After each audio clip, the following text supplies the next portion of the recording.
Hey guys what's up, I hope you are doing well. So इस video में हम बात करने वाले हैं इसके बारे में, एसएससी सीजीएल के बारे में।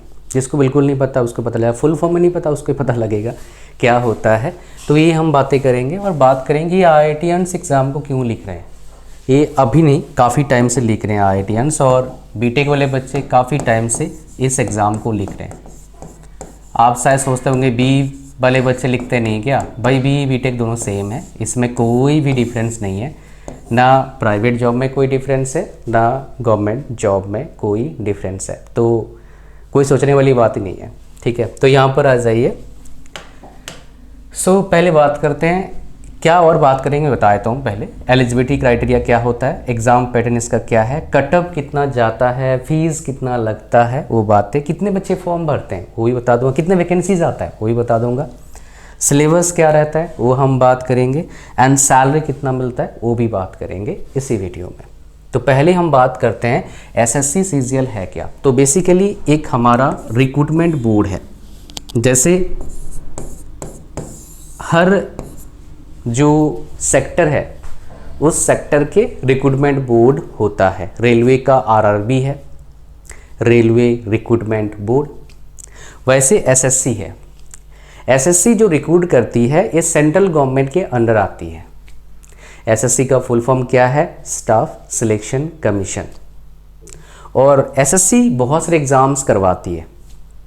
आप जानते होंगे एसएससी जेई होता है, staff selection commission junior engineer का एग्ज़ाम होता है। वैसे ही एक होता है एसएससी सीजीएल। सीजीएल मतलब क्या होता है, कंबाइंड ग्रेजुएट लेवल। तो फुल फॉर्म आपको समझ में आ गया, होता क्या आपको समझ में आ गया। अब बात करेंगे सबसे इंपॉर्टेंट बात कि IITians से एग्ज़ाम क्यों लिख रहे हैं। जबकि हम सैलरी की बात करेंगे तो इन जनरल एवरेज सैलरी जो है अच्छे IITs में 15 से 20 लाख है। सारे बच्चों का प्लेसमेंट नहीं लगता है, ये सच बात है, बट 80% बच्चों का, 70 to 80% बच्चों का काम अच्छा बन जाता है। 20% के बच्चों का काम अच्छा बन क्यों नहीं पाता है? बिकॉज उनका CGPA अच्छा नहीं होता है, उनके पास अच्छा कोई स्किल नहीं होता है, या फिर कुछ प्रॉब्लम होता है, एग्ज़ाम वो पास नहीं कर पाते। हो सकता है किसी में बैकलॉग लग गया, हो सकता है उनका बैकलॉग क्लियर नहीं होता लास्ट तक, ऐसा भी हो सकता है।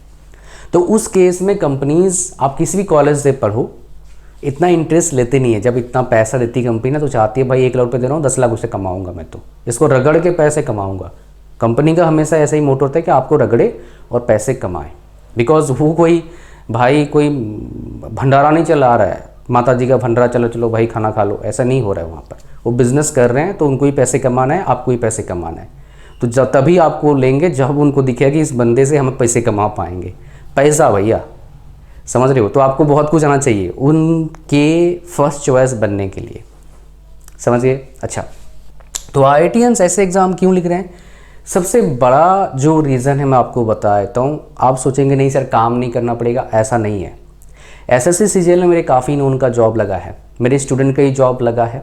तो उसी में मैं बात करूँगा कि सर, आप बोलेंगे सर क्या is it for average student, क्या ये एवरेज बच्चों के लिए है, ऐसे क्वेश्चन आता है। तो मैं पहले इसका आंसर देता हूँ कि भाई सबसे बड़ा फ़ायदा क्या है, बेसिकली जॉब सिक्योरिटी। समझ रहे हो,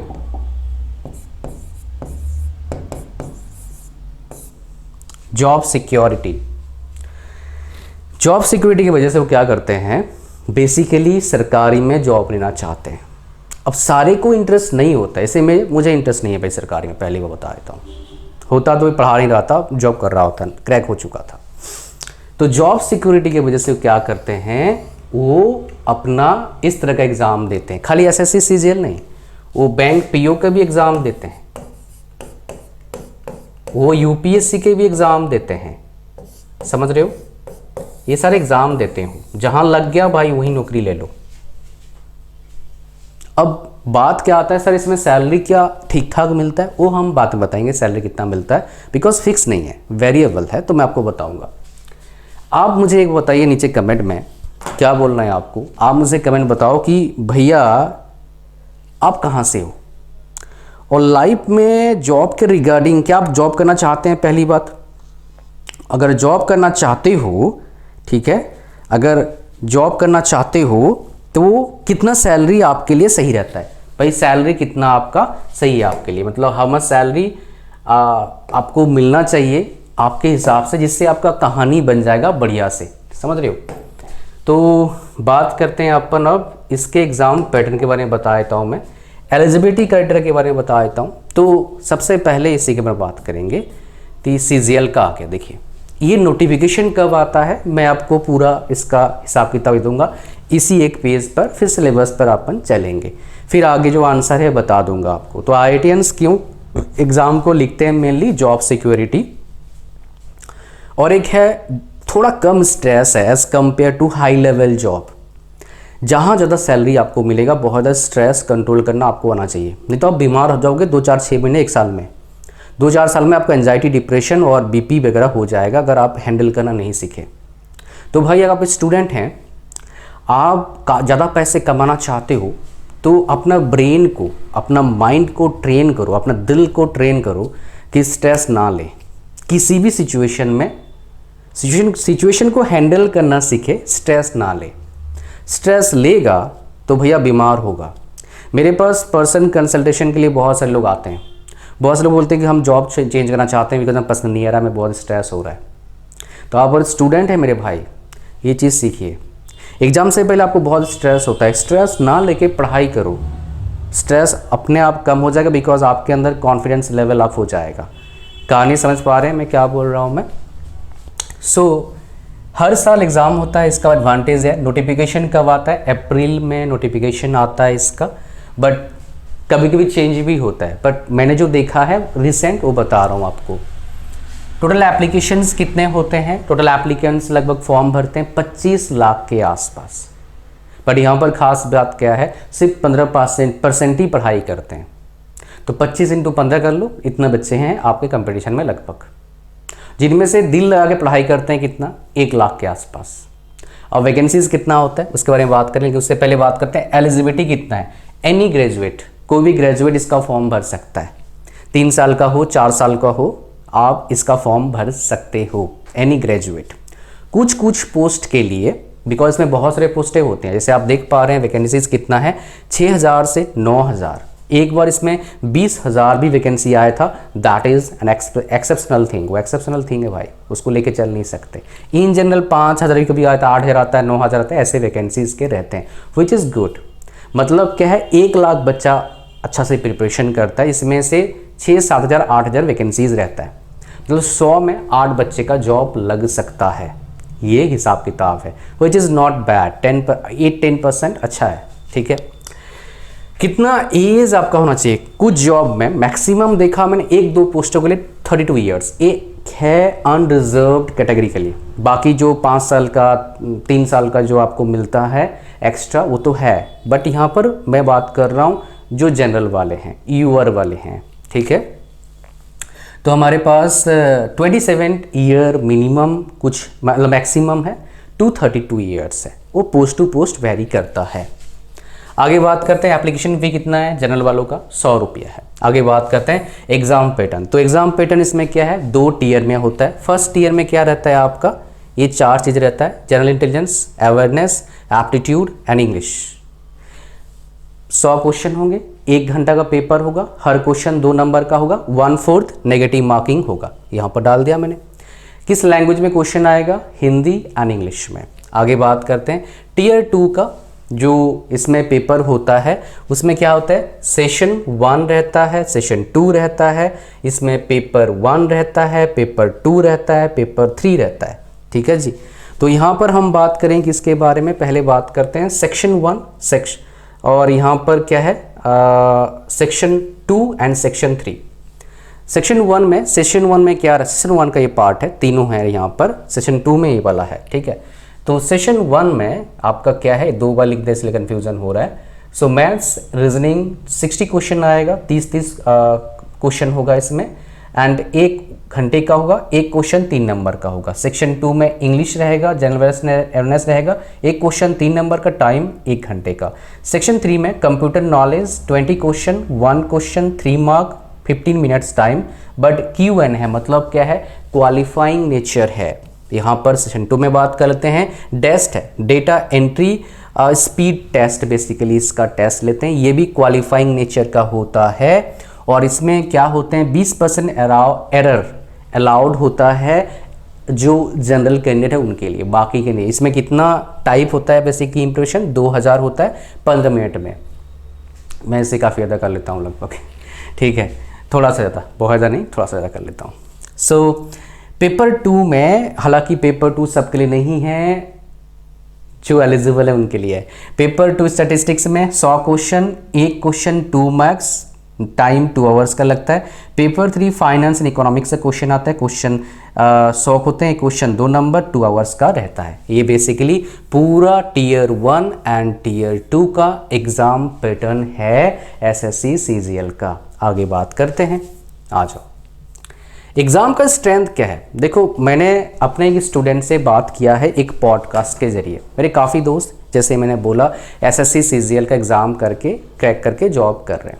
तो रिसेंटली इसी लास्ट ईयर ही मेरे एक स्टूडेंट को जॉब मिला एसएससी सीजीएल में, और 2024 में उसका बेसिकली उसको पोस्टिंग मिला है। तो उसका पॉडकास्ट मैंने शूट किया हुआ है, वो पॉडकास्ट इस वीडियो के डिस्क्रिप्शन में आप देख सकते हैं। वो मैकेनिकल इंजीनियर थी, अभी वो जॉब कर रही है एसएससी सीजीएल का, तो आप उसको देख सकते हैं कैसे उसने प्रिपरेशन की, कैसे करी, सब कुछ उस वीडियो में है, आप देख पाएंगे। टेक्निकल वाले जो स्टूडेंट हैं, क्यों वो एसएससी सीजीएल में गई, वो भी बेसिकली उस वीडियो में मैंने कवर किया हुआ है। तो after talking to so many people जो इस एग्ज़ाम को क्रैक कर रहे हैं, जॉब कर रहे हैं, चाहे सेल्फ स्टडी में ही क्रैक कर रहे हैं या फिर प्रिपरेशन किए हैं, तो उनका क्या बोलना है कि क्या स्ट्रेंथ है इस एग्ज़ाम को क्रैक करने के लिए। तो बेसिक कंसेप्ट तो सब में चाहिए। टाइम मैनेजमेंट बहुत इंपॉर्टेंट रोल प्ले करता है, एंड प्रैक्टिस। जो मेरे स्टूडेंट है वो बोलती थी कि सर मैं डेली 50-60 क्वेश्चन निकालती थी, daily 50-60 questions, even sometimes more than that. Daily 6 घंटा प्रैक्टिस करती थी क्वेश्चन वो, समझ रहे हो, तरीके से। प्रैक्टिस तरीके से का बोलने का मतलब क्या है? बिकॉज बहुत सारे बच्चे क्या करते हैं, तरीके से प्रैक्टिस नहीं करते हैं, वो अपना टाइम ख़राब करते हैं। तरीके से मतलब है खुद से प्रैक्टिस करना, सोल्यूशन देख के आंसर नहीं निकालना, आंसर रट्टा नहीं मारना रे बाबा। यहाँ पर आ जाइए, फास्ट कैलकुलेशन थोड़ा सा इसमें मैटर करता है इस चीज़ में।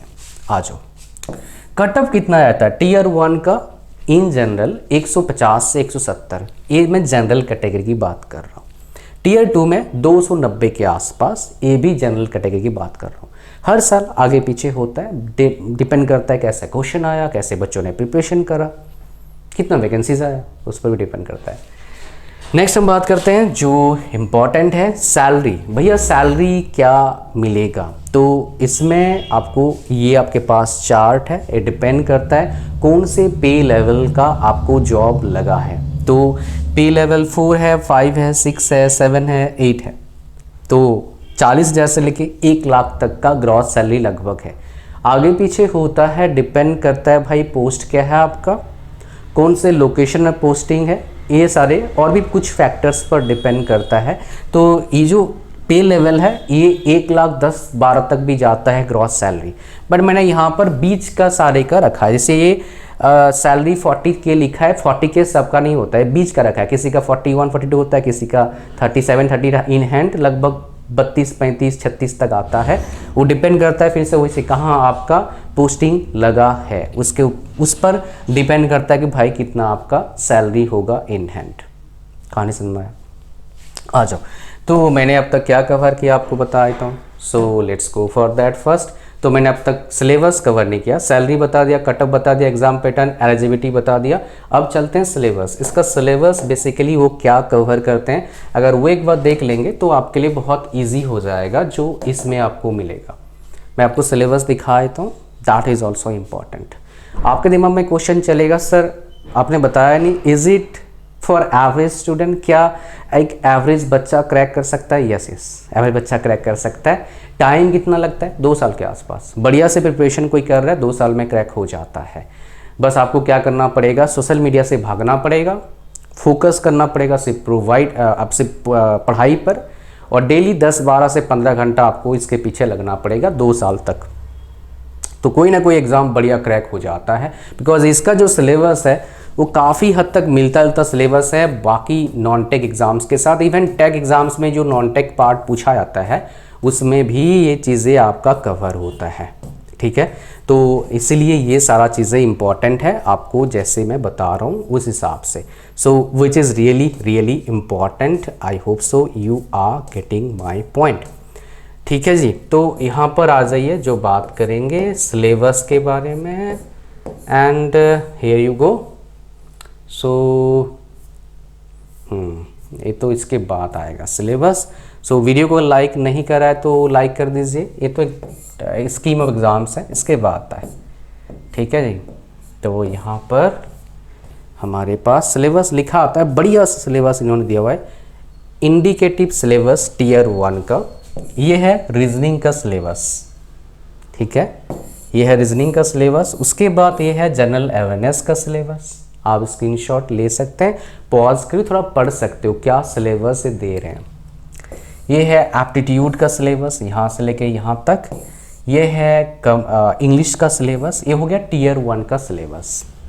फिर टीयर 2 का सिलेबस आता है आपका मैथमेटिकल एबिलिटीज़ का सिलेबस। ये मॉड्यूल 1 सेशन 1, ये आपका पेपर 1 है। फिर आता है ये मॉड्यूल 2 सेक्शन 1 और paper 1 reasoning and general intelligence का सिलेबस। फिर आता है इंग्लिश का सिलेबस। फिर मॉड्यूल 2 सेक्शन 2 का जनरल अवेयरनेस का सिलेबस। फिर कंप्यूटर प्रोफिशिएंसी में बेसिक कंप्यूटर जो पूछा जाता है उसका सिलेबस है। ये काफ़ी इंपॉर्टेंट अभी थोड़ा हो गया है, आसान है यार, ये तो 5-7 दिन में हो जाता है। उसके बाद इंटरनेट वगैरह क्या होता है, नेटवर्किंग, साइबर सिक्योरिटी सब होता है। स्टैटिस्टिक्स सिलेबस अगर आप इसके लिए एलिजिबल होते हो तो। एंड देन आता है आपका क्या, मैं आपको बता देता हूँ, दिखा देता हूँ। देन आता है आपका general studies finance and economics का सिलेबस। ये आता है फाइनेंस अकाउंटिंग बेसिक कंसेप्ट, ये पूरा सिलेबस है। आई होप आपको पूरा सिलेबस पॉज करके देख लेना, बिकॉज सारा कुछ बताऊंगा तो पता नहीं कितना टाइम लग जाएगा, ठीक है जी। ये हो गया आपका सिलेबस का कहानी। आगे बढ़ते हैं, थोड़ा सा मैं आपको और बताना चाहूँगा जो आपके क्वेश्चंस मेनली रहता है। सर क्या कोचिंग मेरे को चाहिए ऑनलाइन या ऑफलाइन कोचिंग ही मुझे लेना पड़ेगा, ऑनलाइन कोचिंग से काम नहीं बनेगा क्या? आपके दिमाग में भी ये क्वेश्चन आ सकता है, बट मैं आपको बताऊं बेस्ट है ऑफलाइन। अगर आप ग्रेजुएशन कर चुके हो, go for offline. Online coaching तो फ्री में बहुत सारे यूट्यूब पर मिलते हैं। आप कोई रिकॉर्डेड दे रहा है, लाइव मत लेना, कोई फ़ायदा नहीं है। रिकॉर्डेड कोई दे रहा है 1000-2000 में तो ले लो, इतना ठीक है, कोई दिक्कत नहीं है। बिकॉज आप एडवर्टाइजमेंट देखोगे, डिस्ट्रक्शन होगा, है ना, तो उससे बचने के लिए ले लो, कोई दिक्कत वाली बात नहीं है। समझ के क्या बोला मैंने? तो भाई वीडियो को लाइक कर दिए, चैनल पर नए सब्सक्राइब करो, टेलीग्राम चैनल को ज्वाइन करो, उसका link first comment and description में है। Thank you very much for watching the video till the end. Like, share, comment, subscribe. God bless you all, bye bye.